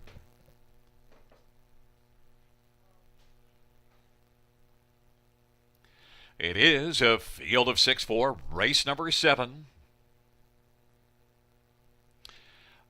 They're at the start and the rough, and Diamond Rock, late night dealer, Beef and Cheddar, and Twain Silster, then Alley Flight, and back to Greystone, E&O, who's going to be the early trailer. It is Beef and Cheddar who continues on.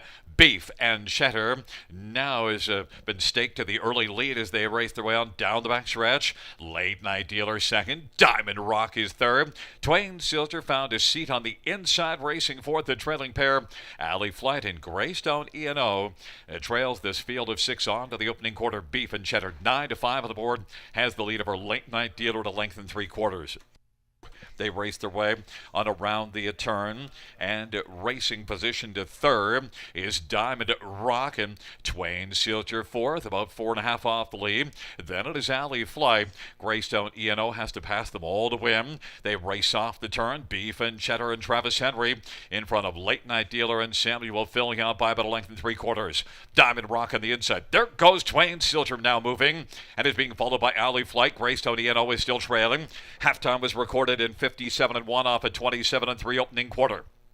Beef and Cheddar has a lead of a couple of lengths. Late Night Dealer, Twain Silster is getting closer now. And then fourth, Diamond Rock, Alley Flight, and Greystone E&O. 3 to the inside, 3 to the outside. Beef and Cheddar, but Twain Silster is getting a little closer now and is only about a neck off the lead. It is Beef and Cheddar and Twain Silster. Late Night Dealers racing third. Alley Flight kicking it hard. Greystone E&O is coming now from the backfield and is coming with full force, and then trailing is Diamond Rock. And the field turns for home, and it is Twain Silter, Beef and Cheddar.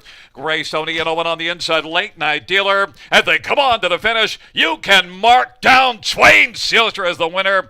Greystone E&O was flying for second. Beef and Cheddar and Late Night Dealer 155 flat.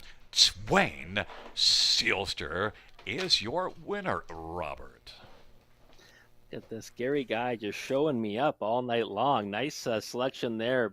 At was 3-1 though, so we closed at 3-1. Took a lot of late money. Twain Silster, hard fought effort, first over.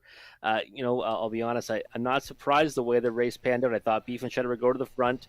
I thought maybe Greystone E&O might be a little bit closer than that. That was a real impressive effort visually from that colt, and I think we'll see him back in the winner's circle very soon. I thought Greystone E&O is actually the most impressive one out of that race, even though Twain Silter wins and you see coming sprinting into the screen. That race goes much further, and it is Greystone E&O. Oh, definitely, yeah. I mean, there was a good mile too, 55 flat, and they were banging home pretty good there, and he came from a long way out of it. That move, not easy to make up ground, in that final turn, especially going wide like that, and he was closing furiously in the stretch. So again, I know that they've got high hopes for that horse, and I think we'll see him doing good things again very soon. And you do have to give Twain Silter credit. It wasn't easy. Came first up and was able to grind on it. Also moved up last race and proved that he fits with a tougher company, and again here. Yeah, and look at that. I mean, everyone gets enamored with two horses there. The closer in Greystone E&O and the front runner in Beef and Cheddar, and then Gary Guy takes all the money first over with Twain Silster at 3-1. Every once in a while I get something right. 5, 6, 3, 1. Late Night Dealer at 14-1 on the bottom of those 4. But it is going to be Twain Silter coming back in front of us for a 5th win on the air, 6th win lifetime. Twain Silter is a 4-year-old Bettor's Delight brown gelding, owned and trained by Scott West. The winning drive to Scotty Coulter, the Tan Tornado.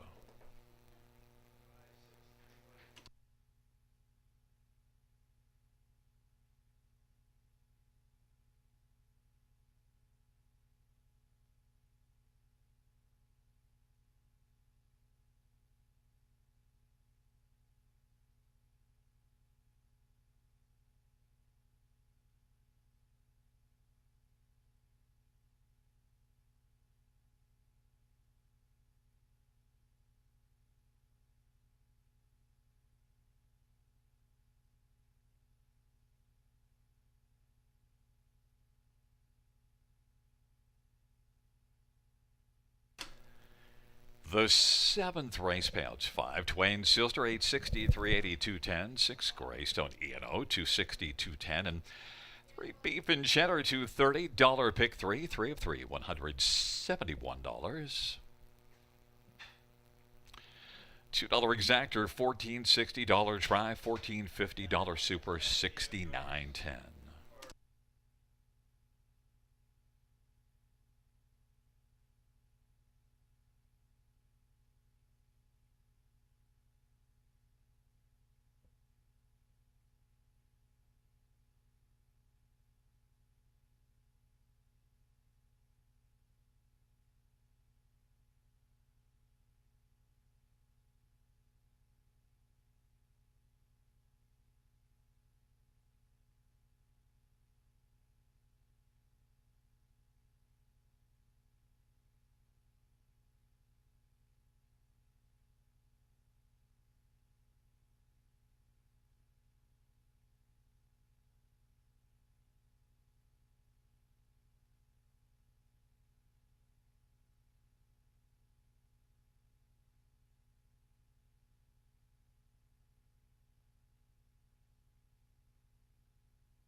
Field 4, race 8 on parade.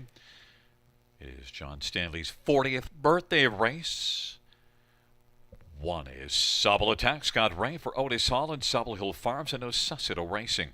Number 2 is Strong Enough, Lauren House for Samuel Taylor. And number 3 is Holly's Treasure, Anthony Hunt for Cassidy Schneider and Colonel Schneider Jr. Number 4 is Party in the Shadows, Jason Ryan for Kyle Bossens and Brad Gray. And 5 Century Invictus, Scott Kohler for Harry Polton in the stable. And number 6 Flash to the Finish, Tyler for Bill Cass and John Craig.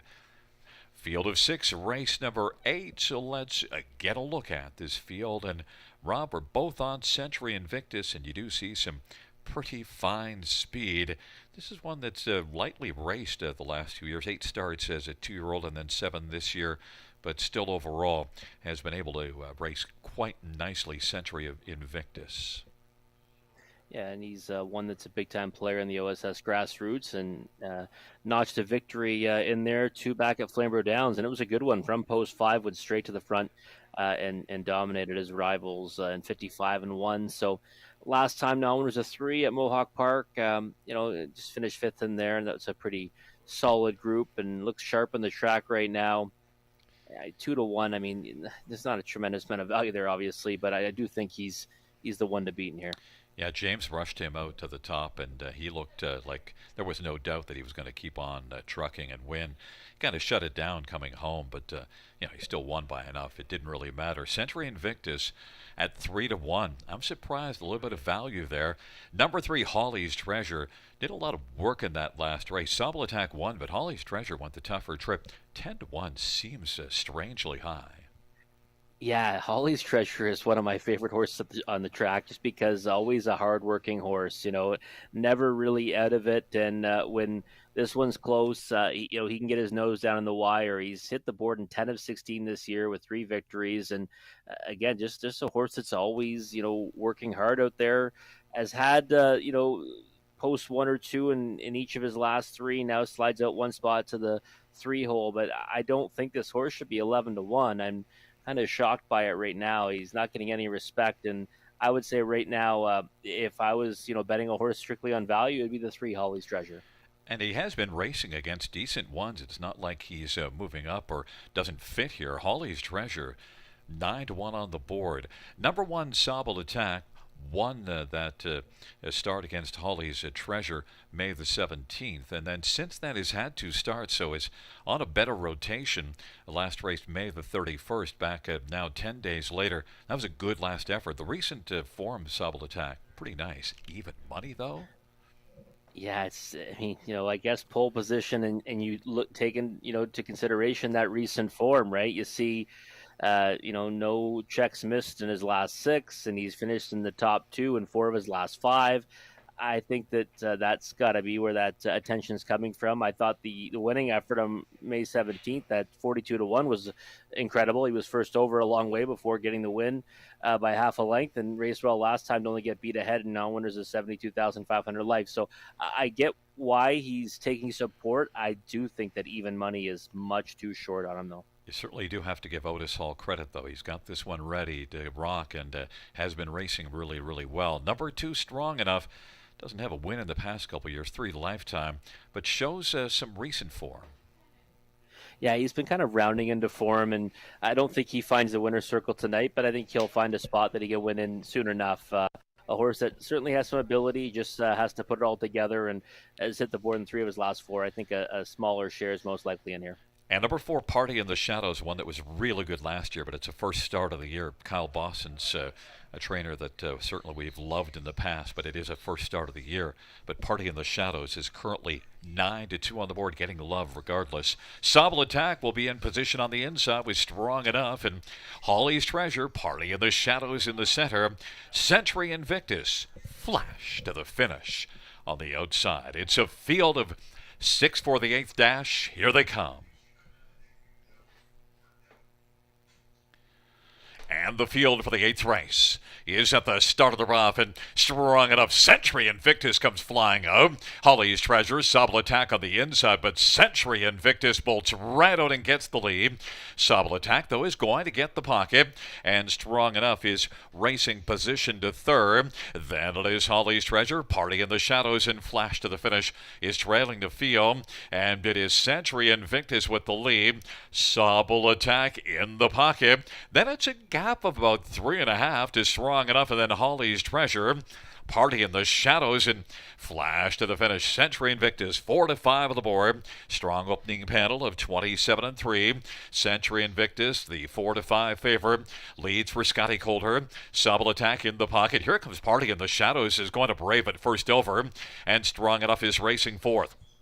Then it is Holly's Treasure, who has the cover of Party in the Shadows, and then Flash to the finish. Century Invictus, Party in the Shadows now has moved up and taken over second. Sobble Attack is third. Holly's Treasure is spotted second over fourth in the halftime with 57-3. Nice 30-second second panel breather for Century Invictus. Racing fifth is Strong Enough, and Flash to the finish is trailing the field. 3 on the inside, 3 on the outside. Century Invictus, the one they have to catch. Party in the Shadows is partying a little closer.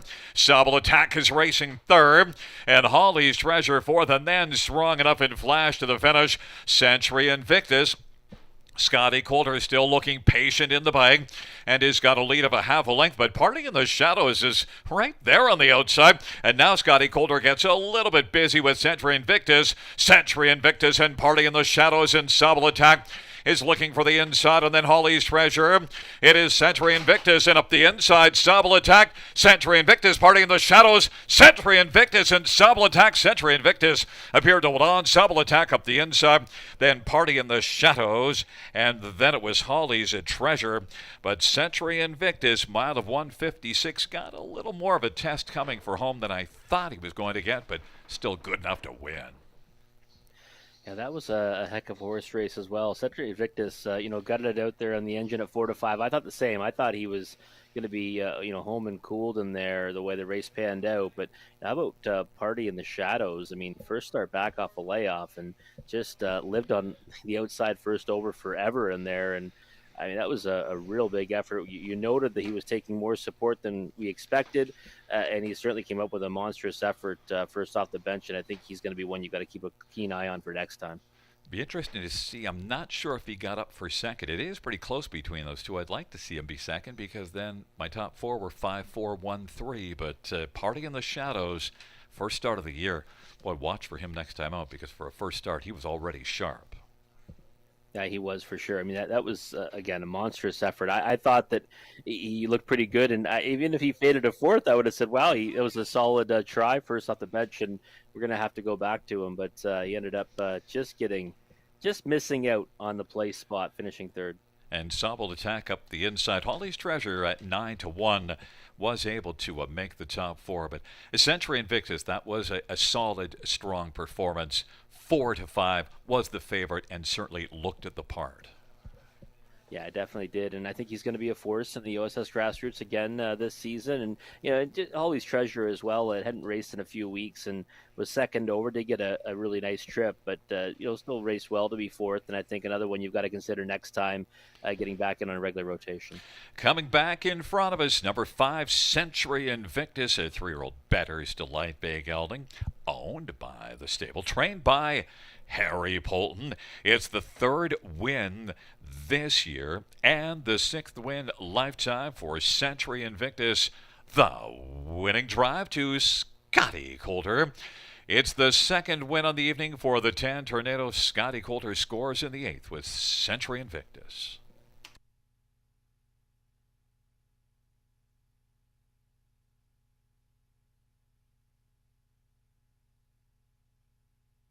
Also note, happy 40th birthday to John Stanley. Happy birthday, John.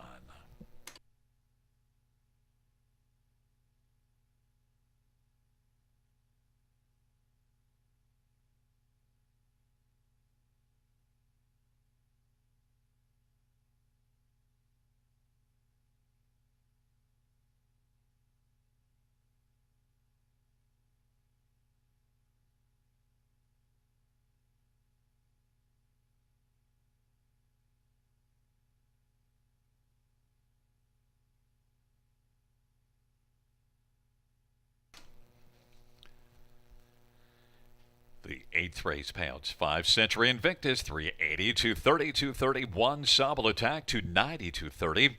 4 Party in the Shadows 260. $2 Exactor 990. $1 Tribe 1385. $1 Super 2970.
Field for the ninth race on parade 1, Graham's Lily. Top of the fourth for Richard Griffiths and John Davidson. Number 2, Clothes Optional, Garrett Rooney for Sean Hyatt and Kyle Stratch. Number 3 is Marrakesh, Sylvain Lacaille for Alan Fair and Elizabeth Fair. Number 5, Century Event of Rob Jenkins Jr. drives and trains and partners with William Burgess. Number 6, Precious Amber, Andy Moore for Richard Griffiths and John Dixon.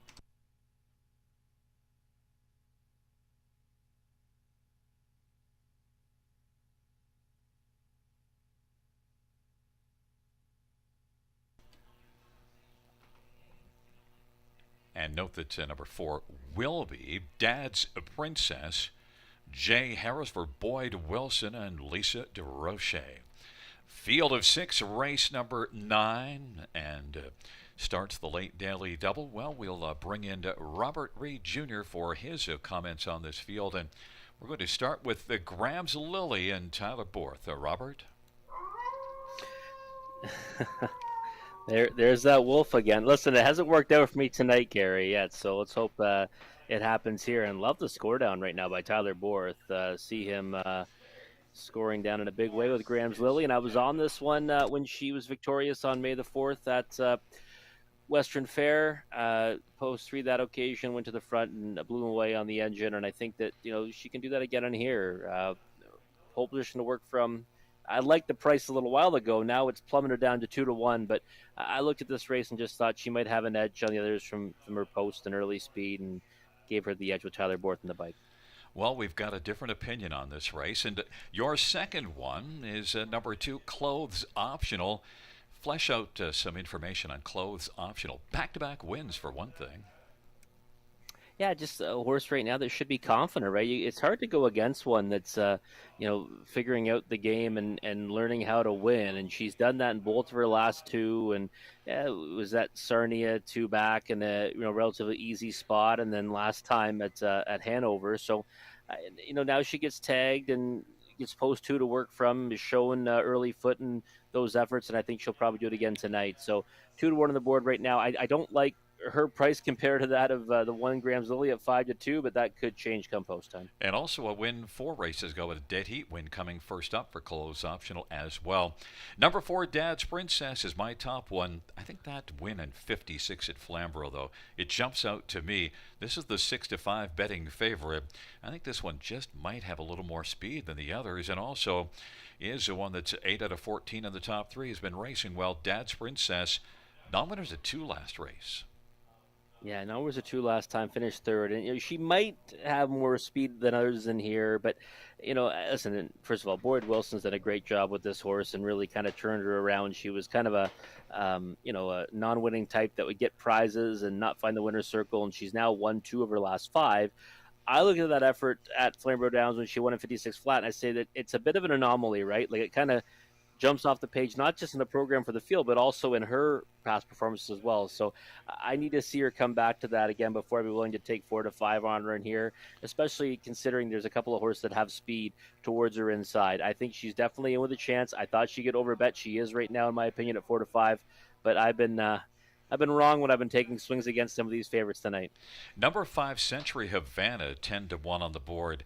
I'm not sure I could see this one winning in here, although this one shows improving form. Only 1 win in the past 37. Would love it for Rob Jenkins Jr., one of the great guys in this sport. Century Havana, 10-1. Yeah, I'm with you on that. I'd love to see Rob Jenkins get to the winner's circle with this one. I don't think that she has a chance really for a win ticket on here, but I do think she's one that can land in the bottom end of the trifecta or super. She's a horse that, last year hit the board with frequency, 10-25. She's hit the board in 3-12 so far this year. I think she can land somewhere underneath. Well, it is a field of 6 for race number 9. Graham's Lily. Clothes Optional on the inside. Of the center, Marrakesh and Dad's Princess. And on the outside, Century Havana and Precious Amber. Field of 6, race number 9. It is a field of 6 for the 9th race, nearing the start. And they're off. Dad's Princess will bolt out with Graham's Lily on the inside. Clothes Optional is third. Then it is Marrakesh and Century Havana and Precious Amber. And Graham's Lily inside post position advantages got the lead. Dad's Princess finds the pocket. Then it's a gap of 3 or 4. And Clothes Optional is third. Then it is Marrakesh and Century Havana and Precious Amber trailing the field. The field is spread out in behind Graham's Lily at 4-1. Heavily favored Dad's Princess is there in the pocket, and Clothes Optional third. Marrakesh is fourth, and then Century Havana and Precious Amber. Opening quarter 28-3. Graham's Lily and Tyler Borth with a lead of about 2 lengths right now. Dad's Princess in tow in the pocket. And Clothes Optional is still there on the inside, racing third. And then it is Marrakesh and Century Havana and Precious Amber. Positions unchanged. Graham's Lily and Tyler Borth leads as they race their way on up to the 5/8 and racing second. Dad's Princess, and then on the inside, third is Clothes Optional, still on the pylons, and then it is back to Marrakesh. That halftime was 1 minute and 1/5. A nice 31-3. Second panel breather for Graham's Lily. Dad's Princess, Clothes Optional third. There goes Marrakesh on the outside, and popping out of the pocket comes Dad's Princess. Trailing pair of Century Havana and Precious Amber. Graham's Lily with the lead. Dad's Princess took out. Is inching forward, but Graham's Lily is game on the lead. Scooting up the inside, Clothes Optional. And Marrakesh is racing fourth. 3/4 was 1:30-1, a 30-second third panel. Graham's Lily, Dad's Princess, and Clothes Optional on the inside. On down the stretch where they come. Graham's Lily, Dad's Princess, and up the inside as they come to the finish is Clothes Optional. But it's going to be Graham's Lily to hold on and win it. Dad's Princess second. Clothes Optional third. And Century Havana fourth. 2 minutes flat. Graham's Lily at 4-1. Got home in front. Impressive effort for Graham's Lily at a nice little price. Robert? It was, Gary. And you know what? The race was won right off the gate. Tyler Borth made up his mind that he wanted to have the front end. It's his first time driving this horse in a pari-mutuel race. He had driven her once before in a qualifier. And he put Dad's Princess in the 2-hole. And that was the difference. It really was, because I don't think she's the type that's really going to, pass a horse. I mean, she did after the wire, but didn't get there before the wire. So, I can finally smile again. It's been a rough night, but when you get a 4-1 winner, it can kind of turn around in a hurry. Well, a 4-1 against a 1-5. It wasn't a large win, but you know what? It still is the winner's check, and at a nice little 4-1. Also, that second panel breather with the opening quarter at 28-3, then getting the half in a minute and 1. That's the other spot, I think, where that race was won. Yeah, absolutely. A great job by Tyler Borth there to get Graham's Lily to the winner's circle. And yes, you can't take much away from Dad's Princess. I mean, she sat up her retool trip, pulled early. I think she had to do that in order to catch this one. I loved what Tyler did, though. As soon as Dad's Princess came out, that's when he hit the go button on Graham's Lily, and I think that kind of broke her heart for a few strides anyways, Dad's Princess, and that may have also helped her hold her off at the wire. It is a 1-4-2-5 top 4. Century Havana does round out the ticket. You had the correct ones, 1, 4, 2, and 5 as your top 4, but the especially correct part was Graham's Lily on top at 4-1, taking down the 1-5 favorite. Wheeling back in front of us will be Graham's Lily, a 3-year-old Art Speak J.K. Bay filly, owned by John Davidson, trained by Richard Griffiths. It's the third win this year, and the third lifetime. Graham's Lily takes race number 9.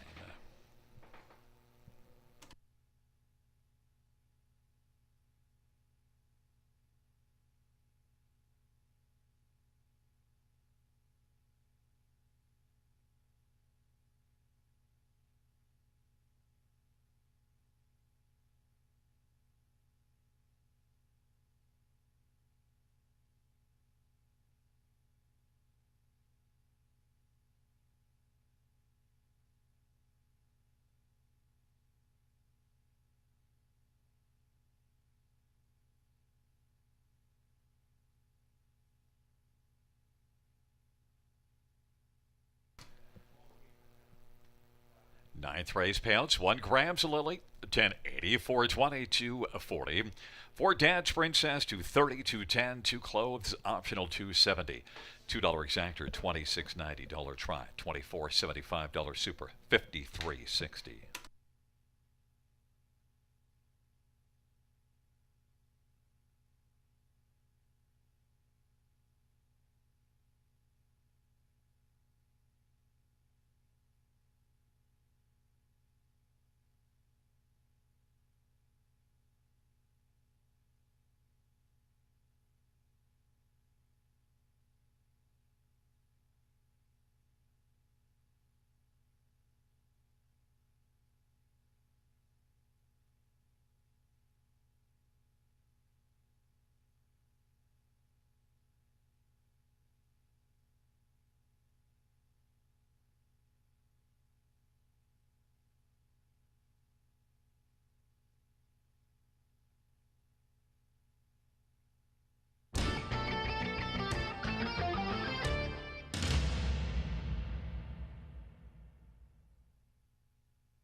Field for the 10th on parade. One About a Boy. Brian Donovan for Nita Willett and Luke Willett.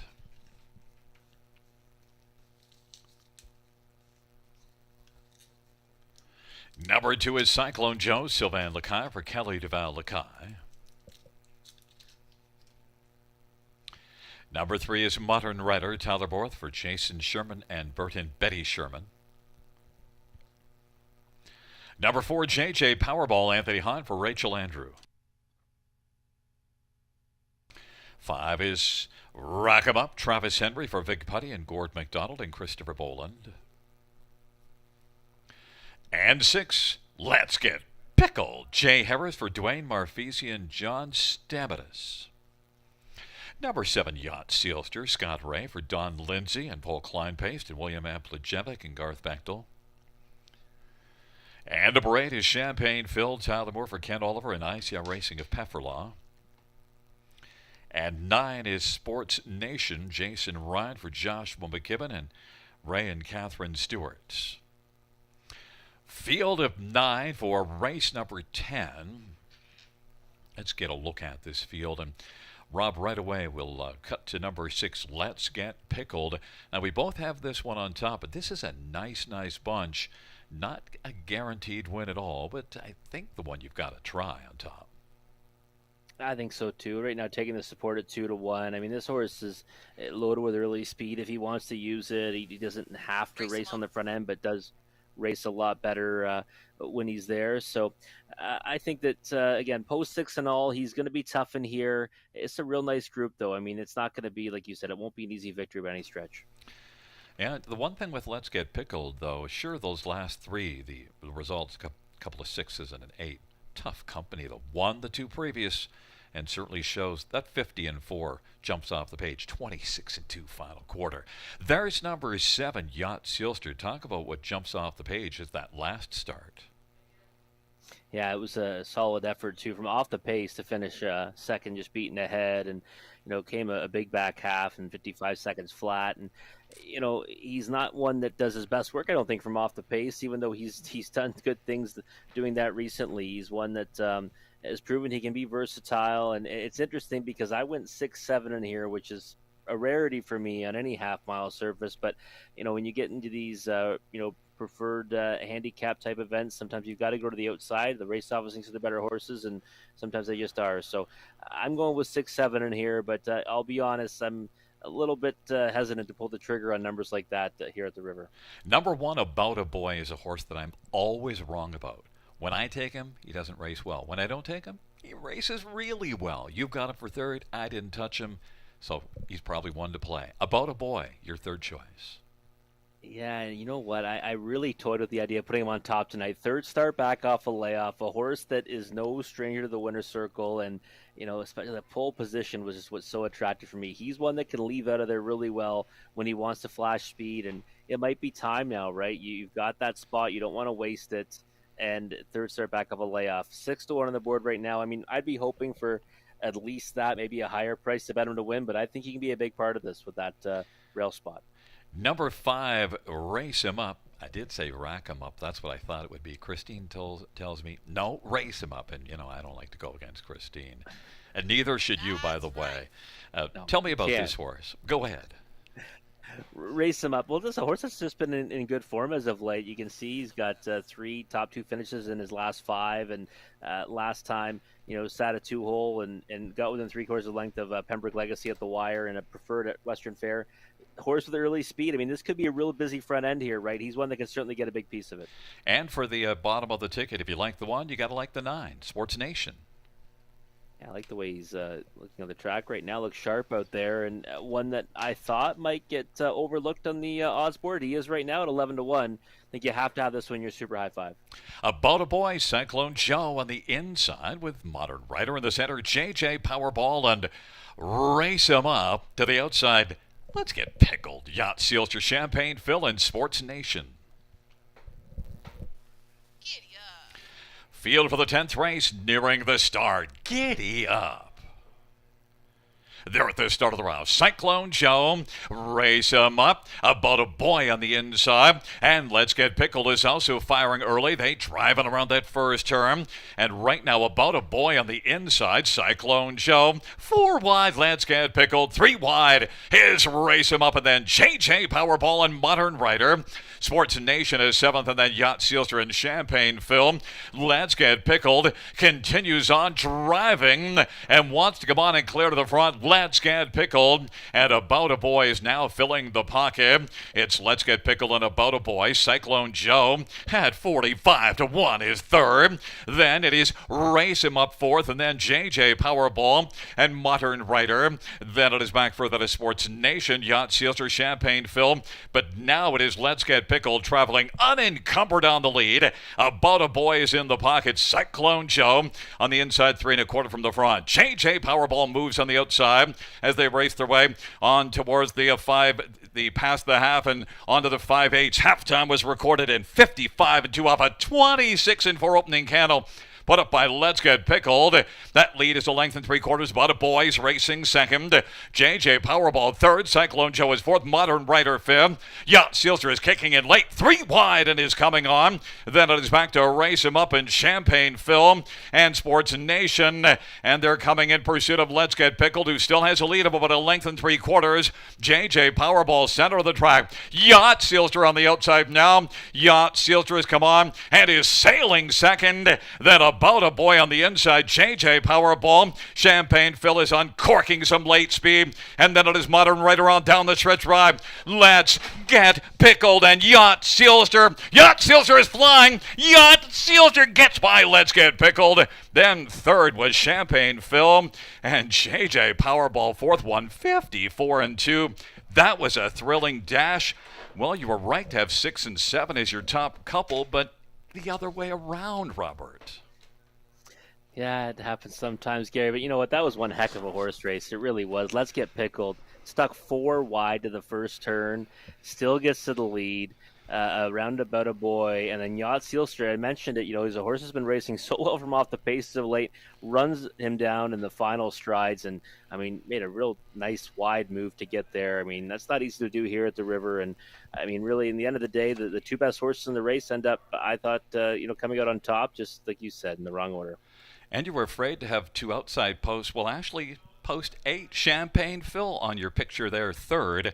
Then it was JJ Powerball, 3 across the track for 5th, but it might have been Race Him Up. Yeah, it was all the outside horses, throwing their hats into the ring there. And again, just, real strong horse race from start to finish there. We thought there'd be a lot of speed early. There was. Let's Get Pickled. Maybe if he doesn't get used so hard in the early stages, he keeps on going. But hats off to Yacht Sealster, no question about it. Big-time closing effort last time was 12 lengths back the quarter and the second beaten ahead. But this time, the head goes the other direction, getting by and winning by about that margin. Yeah, and, Champagne Phil, 26-1. I mean, he's one, too, that, had to draw on the outside group, and he's going to really help this pay, right? Because whenever you see, it come in kind of logical, you need a price to kind of make the numbers go up, and Champagne Phil should do exactly that, landing in the third spot. Well, back in front of us, Yacht Sealster. You get credit for taking that one along with Let's Get Pickled, who was the favorite. Yacht Sealster is a 7-year-old shadow play brown horse owned by Don Lindsay, Paul Klein-Paste, William Amplajevic, and Garth Bechtel. Don Lindsay is the trainer. Scott Ray, the winning drive. It's the 4th win this year, 23rd lifetime. Yacht Sealster sails home in front in 154-2.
On the board, we have a 76843.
The 10th race payouts, number 7, Yacht Silver, $860, $4.04. Number 6, Let's Get Pickled, $250, $240. Number 8, Champagne Fill, $570. $2 exacta, $18.60. Dollar try, $180.80. The double, 1 and 7, $65.20.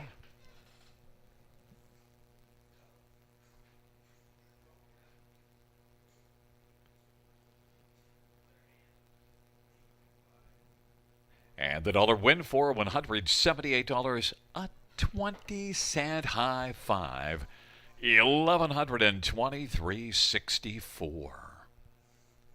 Good ching.